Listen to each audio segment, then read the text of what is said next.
إلا الله لا إله إلا الله ما لنا رب سواه. السلام علیکم ناظرین، منصف ٹی وی کے پروگرام راہ ہدایت میں آپ کا استقبال ہے، خیر مقدم ہے. میں ہوں آپ کا میزبان محمد حسام الدین، اور اس وقت اسٹوڈیوز میں ہمارے ساتھ موجود ہیں آپ کے سوالات کے جوابات دینے کے لیے مفتی محمد شوکت ثنا قاسمی صاحب. ناظرین، جیسا کہ آپ جانتے ہیں پروگرام راہ ہدایت دینی، مذہبی، شرعی، فقہی سوالات و جوابات پر مبنی پروگرام ہے، جس میں آپ ہم سے براہ راست کال کر سکتے ہیں ٹیلی فون کے ذریعے. اس وقت آپ کے ٹیلی ویژن اسکرین پر جو ٹیلی فون نمبرات دکھائے جا رہے ہیں اس پر آپ ہمیں کال کریں. انشاءاللہ قرآن حدیث کی روشنی میں مفتی محمد شوکت ثنا قاسمی صاحب آپ کے سوالات کے جوابات دیں گے. ایک بات ذہن میں رکھیں گے، جس وقت آپ ہم سے ٹیلی فون پر گفتگو کر رہے ہیں وہ اپنی ٹیلی ویژن کی، اپنے ٹی وی کی آواز کو کم کر دیجیے، دھیما کر دیجیے. سوالات کو پہلے سے تیار رکھیے اور اپنا نام پہلے بتائیں کہ آپ کہاں سے کال کر رہے ہیں. نام اور اپنا پتہ بتانے کے بعد اپنا سوال آپ شروع کر سکتے ہیں. ایک مرتبہ پھر ہم پروگرام راہ ہدایت میں مفتی محمد شوکت ثنا قاسمی صاحب کا استقبال کرتے ہیں اور آپ کے مشکور ہیں کہ ایک مرتبہ پھر آپ ہمارے درمیان موجود ہیں. انشاءاللہ ناظرین کے سوالات کے جوابات دیں گے. ماہ محرم بالکل ختم پہ ہے اور ماہ سفر کا آغاز ہونے جا رہا ہے. سفر کا مہینہ میں کیا احکامات ہیں، سفر کا مہینہ کیسا ہوتا ہے، سفر کے مہینے کو کیسا گزارا جائے، اور پھر عام طور پر سفر کے ماہ سفر کے متعلق جو خرافاتیں لوگوں کے درمیان عام ہیں، اس تعلق سے ہم جانیں گے مفتی صاحب سے. مفتی صاحب کہ ماہ محرم ایک 2 روز میں ختم ہو رہا ہے، سفر کا استقبال یا ہر نئے اسلامی مہینے کا استقبال چاند دیکھ کر کیسے کیا جائے، اور خاص طور پر سفر کے متعلق جو بہت ساری خرافاتیں اس وقت معاشرے میں رواج پا چکی ہیں، کیا یہ واقعات صحیح ہے؟ بسم اللہ الرحمن الرحیم. ماہ محرم بالکل آخری مرحلے میں ہے اور 2-3 دن کے بعد محرم کا یہ محترم مہینہ ختم ہو کر سفر المظفر یعنی کامیابی کا مہینہ شروع ہوگا. عربی مہینوں میں جو القاب لگائے گئے ہیں وہ القاب بھی اسی پس منظر میں ہیں. کوئی بھی مہینہ، کوئی بھی دن منحوس نہیں ہوتا ہے، اس میں نحوست نہیں ہوتی ہے. نحوست انسان کے اپنی بدعمالیوں کی بنیاد پر اس کے اعمال میں ہوتے ہیں. انسان بدعمالی کرے گا تو اس کی نحوست سے اس کو دوچار ہونا پڑے گا. فی نفسی کسی دن میں، کسی مہینے میں اللہ تعالیٰ نے نحوست نہیں رکھی ہے. عام طور سے سمجھا یہ جاتا ہے کہ سفر کا مہینہ یہ بالکل یہ صفر سے ہے، یعنی اس میں کچھ بھی خیر نہیں ہے، اس میں نحوست ہی نحوست ہے. لہذا اس مہینے میں جو 13 تیزی کا مسئلہ آتا ہے انشاءاللہ ہم اس پر گفتگو کریں گے آئندہ. اور اس طریقے سے بہت سارے رسومات ہیں اور لوگ کے ذہنوں میں یہ خیالات ہے کہ سفر کا مہینہ بھی ایک منحوس مہینہ ہوتا ہے، نحوست کا مہینہ ہوتا ہے، اس میں کوئی خیر کا کام نہیں کرنا چاہیے، یا اس مہینے میں خیر کا کوئی پہلو نہیں ہوتا ہے. یہ تمام چیزیں در حقیقت بدعقیدگی کے قبیل سے ہیں. ہمارا اور آپ کا یقین اللہ تعالیٰ کی ذات پر ہے کہ اللہ تعالیٰ ہی راحت و مصیبت کا اختیار رکھتے ہیں. جب چاہے وہ جس کو چاہے راحت دے، جس کو چاہے مصیبت دے. یہ ہمارا اللہ تعالیٰ پر یقین ہونا چاہیے. کسی دن، کسی مہینے، کسی وقت کی وجہ سے ہم پر مصیبت آئے ایسی کوئی بات نہیں ہے. ناظرین، سب ایک کالر ہمارے ساتھ فون لائن پر موجود ہیں، پروگرام میں شامل کرتے ہیں. السلام علیکم. وعلیکم السلام. پروگرام میں آپ کا استقبال ہے. کون صاحب کہاں سے بات کر رہے ہیں؟ میں نظام آباد سے بات کر رہا ہوں. رفیع الدین نام. جی رفیع الدین صاحب. جی ہاں. جی محترم، فرمائیے کیا سوال ہے؟ آپ کی ٹیلی ویژن کی آواز کو ذرا کچھ دھیمی کر دیجئے، کم کر دیجئے. ایک منٹ کال سے نہیں آ رہا ہوں.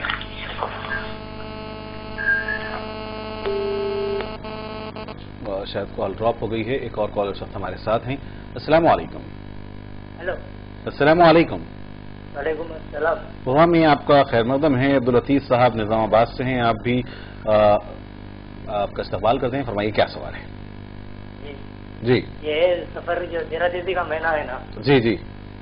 اب اس میں بعض لوگوں کیا ہے شادی نہیں کرنا 13 دن تک، 13 دن تک، اور آخری 4 دسمبر کے دن کہیں جانا سفر کوئی بولتے ہیں.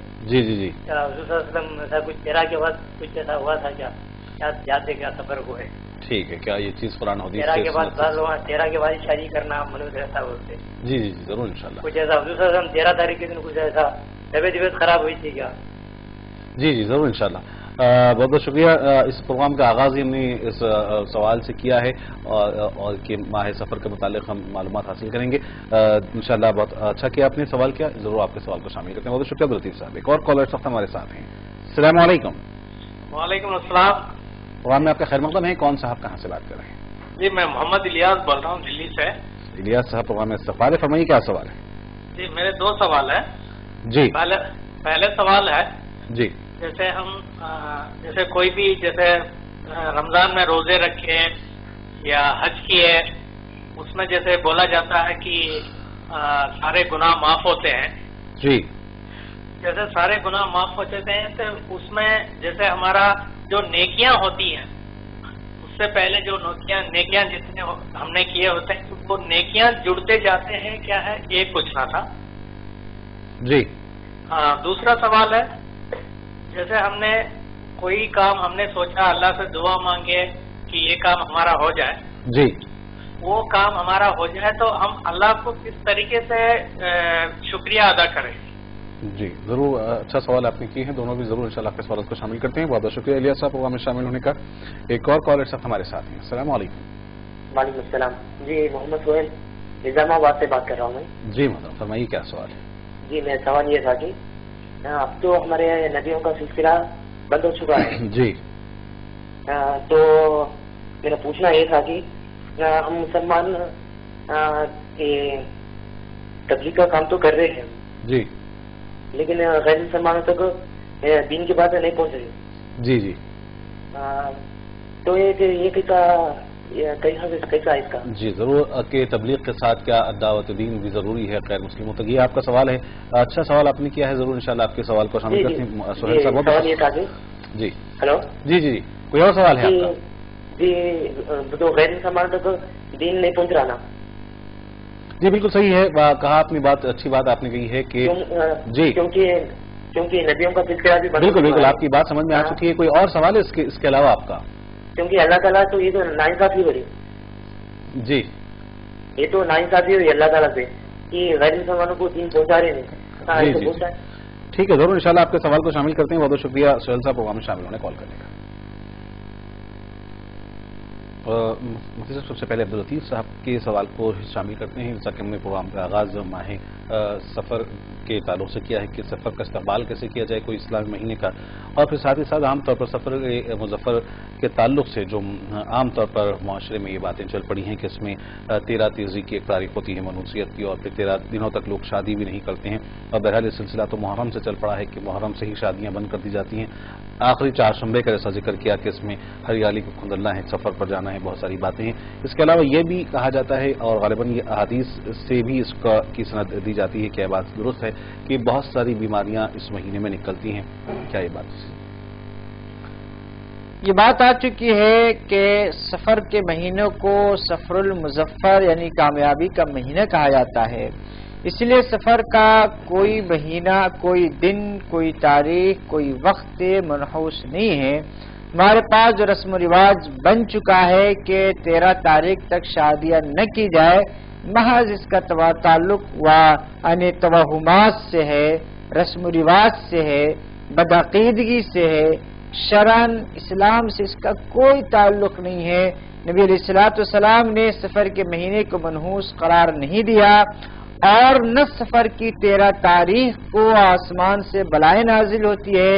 ایسی کوئی روایت، ایسی کوئی سند کوئی موجود نہیں ہے. پتہ نہ لوگوں نے کہاں سے گڑھ لیا.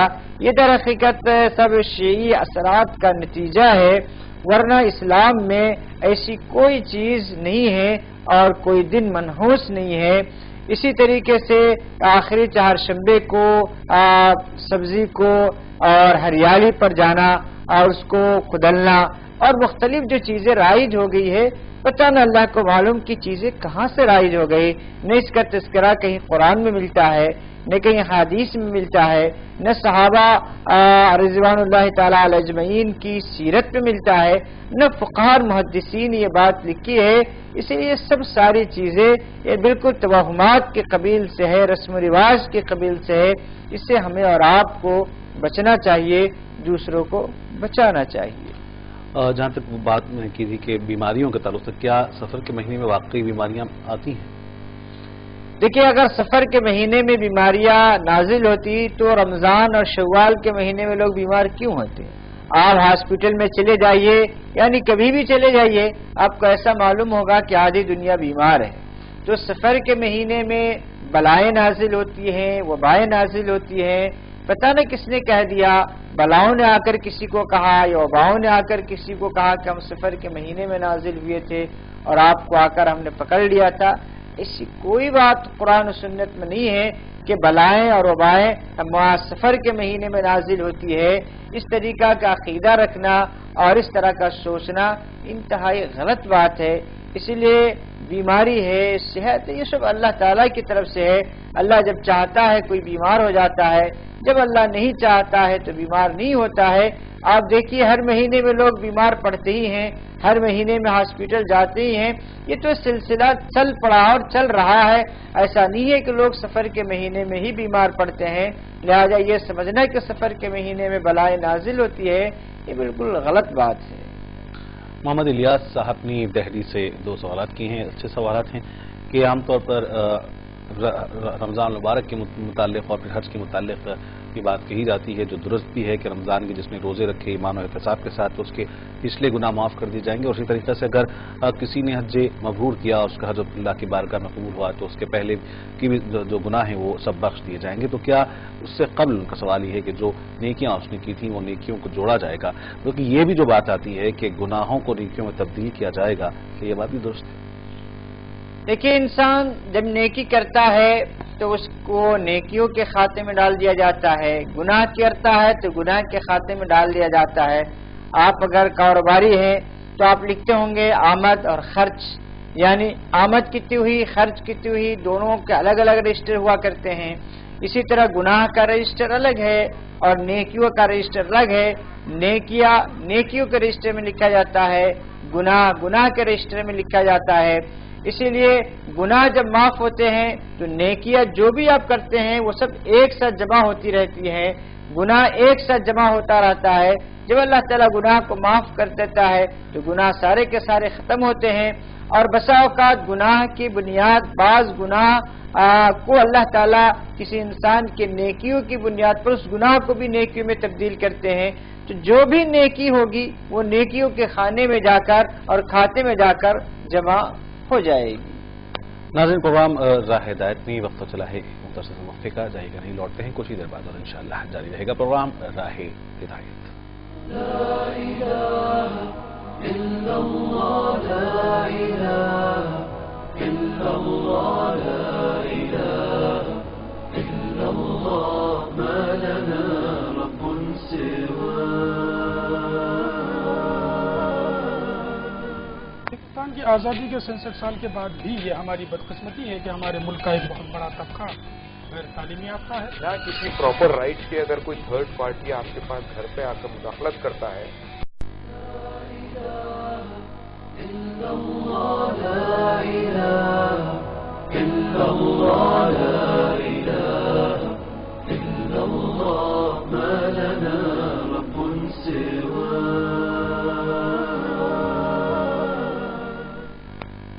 السلام علیکم ناظرین، پروگرام راہ ہدایت میں وقفے کے بعد ایک بار پھر آپ کا خیر مقدم ہے. میں ہوں آپ کا میزبان محمد حسام الدین اور اسٹوڈیوز میں ہمارے ساتھ موجود ہیں آپ کے سوالات کے جوابات دینے کے لیے مفتی محمد شوکت ثنا قاسمی صاحب. وقفے میں جانے سے قبل محمد الیاس صاحب نے دہلی سے سوال کیا تھا، ایک سوال کا جواب اس صاحب نے دیا ہے. دوسرا سوال ایک اچھا سوال یہ ہے کہ اگر ہم اللہ سے کوئی دعا مانگتے ہیں اور وہ دعا اللہ رب العالمین اپنی قبول کر لیتا ہے دعا ہماری، تو اس کے بعد انسان کس طریقے سے اپنے رب کا شکر ادا کرے؟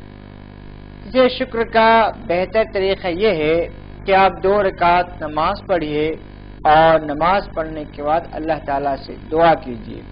اگر آپ کو دعا کے نتیجے میں کچھ مال و دولت کے لیے آپ نے دعا کیا تھا، کوئی اچھے کاروبار کے لیے دعا کیا تھا اور وہ چیز مل گئی تو کچھ صدقہ اور خیرات بھی کیجیے. لیکن اس میں بہتر طریقہ 2 رکعت نماز شکرانہ پڑھنا ہے اور اللہ تعالیٰ سے دعا کرنا ہے اور اللہ تعالیٰ کے اس نعمت کے دینے پر اللہ تعالیٰ کا شکر بجا لایا جائے۔ محمد سہیل صاحب نے نظام آباد سے سوال کیا ہے، بڑا تفصیلی سوال ان کا تھا، لیکن جو اس کا نچوڑ تھا وہ تھا کہ نبیوں کا سلسلہ اب ختم ہو چکا ہے اور بہرحال امت مسلمہ پر ذمہ داری ہے کہ وہ دعوت کا، تبلیغ کا کام کرے۔ امت خیر اس امت کو بنایا گیا ہے، تو کیا تبلیغ دین جو عام مسلمانوں میں کی جاتی ہے، ساتھ ساتھ کے غیر مسلم حضرات تک بھی اسلام کی دعوت دینے کی ذمہ داری ہم پر ہے؟ نبیوں کا سلسلہ رسول اللہ صلی اللہ علیہ وسلم کی ذات گرامی پر ختم ہو چکا اور اب کوئی نبی نہیں آئے گا۔ نبی جو کام پہلے کیا کرتے تھے اب وہ کام اس امت کی ذمہ داری ہے کہ امت کرے، اور اس امت کی ذمہ داری ہے کہ جہاں اسلام کا پیغام مسلمانوں تک پہنچائے، وہیں ان کی ذمہ داری ہے کہ اسلام کے اس پیغام کو غیر مسلموں تک پہنچائے۔ یہ اللہ تعالیٰ نے یہ ذمہ داری اس امت پہ ڈالی ہے اور یہ امت اپنی ذمہ داریوں کو بہت حد تک ادا کر بھی رہی ہے۔ یعنی بہت ساری جماعتیں ایسی ہیں جو مسلمانوں میں دعوت و تبلیغ کا کام کر رہی ہے، تو بہت ساری جماعتیں ایسی بھی ہے جو غیر مسلموں میں بھی دعوت دین کا کام کر رہی ہے۔ لہذا یہ سمجھنا کہ نبیوں کا سلسلہ ختم ہونے کے ساتھ اللہ تعالیٰ غیر مسلموں کے ساتھ ناانصافی کیا، یہ بہت غلط بات ہے۔ آپ نے جو سوال کیا ہے اس طرح کا اگر آپ نظریہ رکھیں گے اللہ تعالیٰ کے ساتھ تو آپ اسلام سے خارج ہو سکتے ہیں۔ لہذا اللہ کے ساتھ کبھی یہ نہیں سمجھنا کہ اللہ تعالیٰ ان کے ساتھ نا انصافی کر رہا ہے یا حق تلفی کر رہا ہے۔ اللہ تعالیٰ نے بالکل اس دنیا میں اتنی ترقی دی، ہر آدمی کے لیے دین کے سیکھنے کو آسان کر دیا، دین کی بات ہر کچے پکے گھر میں پہنچ رہا ہے۔ آج سے 10 سال پہلے آپ کے لیے ممکن نہیں تھا کہ آپ ہمارا پروگرام دیکھ سکتے تھے، لیکن اللہ تعالیٰ نے غیر مسلموں کے ذریعے سے یہ سہولت پہنچائی ہے کہ آپ گھر بیٹھے بیٹھے آپ ہمارا پروگرام دیکھ سک رہے ہیں اور آپ دینی پروگرام کو سن سک رہے ہیں۔ تو اللہ تعالیٰ نے ہر کچے پکے گھر میں اس اسلام کو داخل کرے گا، اور اللہ تعالیٰ نے وہ انتظام کر دیا ہے کہ دنیا میں ہر جگہ اسلام کا پیغام اس وقت پہنچ رہا ہے، اور اس امت کی ذمہ داری بھی ہے کہ اس پیغام کو غیر مسلم بھائیوں تک پہنچائے، اور آپ کی بھی ذمہ داری ہے، آپ کو بھی یہ کام کرنا چاہیے، اس کام کو سیکھنے کی کوشش کیجئے اور آپ بھی پہنچائیے۔ ہماری بھی ذمہ داری ہے، آپ کی بھی ذمہ داری ہے، پوری امت مسلمہ کی ذمہ داری ہے، اور بہت حد تک اس ذمہ داری کو ادا کرنے کی کوشش کی جا رہی ہے۔ ناظرین ایک کالر اس وقت فون لائن پر ہمارے ساتھ ہیں۔ السلام علیکم۔ السلام علیکم ورحمۃ اللہ۔ وعلیکم السلام جی، پروگرام میں خدمت ہے۔ جناب مٹن اننت سے بول رہا ہوں سر۔ جی جی جی جناب میرا سوال یہ ہے کہ دوران سفر جو نماز پڑھی جاتی ہے جی گاڑی وغیرہ میں، کیا اس کو دہرانا ضروری ہے یا نہیں؟ ایک اور مرتبہ محترم اپنا سوال دہرا دیں۔ ہاں سر، جناب میرا عرض یہ ہے کہ دوران سفر جو نماز پڑھی جاتی ہے جی جی جی گاڑی وغیرہ میں، کیا اس کا دہرانا ضروری ہے یا نہیں؟ ٹھیک ہے، ضرور، اچھا سوال کیا آپ نے، بہت شکریہ محترم پروگرام میں شامل ہونے کال کرنے کا۔ ہاں سر۔ ایک اور کالر اس وقت ہمارے ساتھ ہیں۔ السلام علیکم۔ السلام علیکم۔ ہلو، وعلیکم السلام جی پروگرام میں جودھپور سے بول رہا ہوں جناب رضی۔ جی فرمائیے محترم، کیا سوال ہے؟ سوال یہ تھا کہ میرے گھر میں 3 بار، ہلو جی جی جی آواز آ رہی ہے، فرمائیں۔ جی جی جی، تو روٹی کے اوپر اللہ لکھا ہوا ملا ہے، اور میں ایک بار سیب لایا تھا وہ کاٹا اس میں بھی اور بیگن میں بھی جی جی اللہ اور محمد جی تو مطلب جیسے کہ یہ کھانے پینے کی چیزوں میں جو نکل آتا ہے تو اس کو کیا کرنا چاہیے، مطلب رکھ دینا چاہیے یا کھا لینا چاہیے؟ تو اس کے بارے میں تفصیل سے بتائیے۔ ٹھیک ہے محترم، اچھا سوال آپ نے کیا، ضرور انشاءاللہ پروگرام میں شامل کرتے ہیں آپ کے سوال کو۔ بہت شکریہ پروگرام میں شامل ہونے کال کرنے کا۔ ایک اور کالر اس وقت ہمارے ساتھ ہے۔ السلام علیکم۔ ہلو جی السلام علیکم۔ وعلیکم السلام۔ میرے 4 سوالات ہے پوچھنے میں، میں حبیب نگر سے بات کر رہی ہوں۔ جی فرمائیے۔ جو 4 امام ہے نا، جی 4 امام میں کوئی سا بھی ایک امام کا ہے مسلک ہے کہ یہ واسطہ لینا، وسیلہ لینا، درگاہوں کے پاس جا کے جی ہے کیا یہ خبر پرستی کرنا؟ ٹھیک ہے، دوسرا سوال۔ جی جی دوسرا سوال۔ اور دوسرا سوال ہے کہ عورت کو کالا کلر کرنا کیا؟